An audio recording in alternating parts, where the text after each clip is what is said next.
Everyone, this is Nick on Control Nick, and today we're going to learn about table filtering. This is something that everyone uses from a beginner to an advanced Excel user.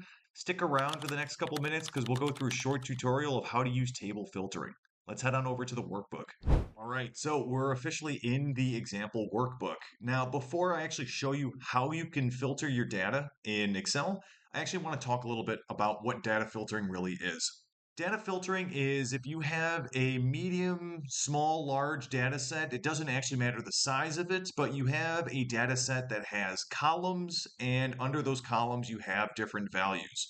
What you can essentially do is filter numerically or alphabetize, depending on what you want to look at. And by doing so, it gives you different answers that are quick to pull without doing much extra function analysis or different formulas. So it's an easy way to just get some quick answers and to filter through a larger data set without adding all of the special effects or function practicalities that sometimes you need to go further past a data set. Now that we're in this Excel workbook, let me just show you how you even get started and then what the different basic functions are. And there are a lot of extra options that you can use. It's up to you to play around with it. Again, we're just going to go through the basics in this tutorial. Now that we're in here, firstly, what you want to make sure to do is to highlight the headers of whatever data set you have. So I'm just going to highlight from A1 to F1 here because that covers all the different headers. Now in Excel, I would go into the Data tab up in the top, and then slightly to the right, you have the option called Filter. And actually, if you hover your mouse over Filter, you'll notice that you get a hotkey that you can use in the future, and it gives you a brief description of what it is. When I select on Filter, you'll notice that these arrows pop up underneath your headers. This is now giving you the option to start to filter your data set. For example, if I click one of these drop downs, we can click on the salesperson drop down. You'll notice it gives you a couple of options. You can sort from A to Z, sort from Z to A. You can even sort by color if you have some sort of color coding associated with your data table. Then you also have the filters below. And again, this view is going to be pretty much the exact same across the board for every column. The only difference is that Excel is going to pick up on, are you looking at text values or are you looking at numerical values? So under column A, this is the salesperson, and you have 4 sales reps to use as an example. Excel knows that this is a text value that we want to use.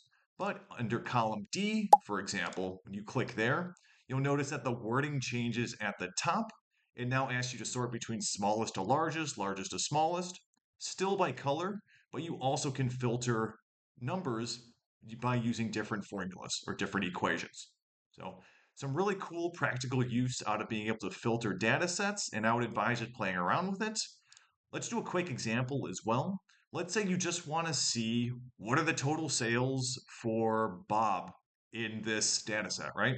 So what you can actually do is under column A, I'm going to just go under the drop down, and then I'm going to deselect all and then only select Bob. When I click on OK, it filters all of the data for you. So that's now going into that filtering aspect under this functionality. Now you can see everything only related to Bob.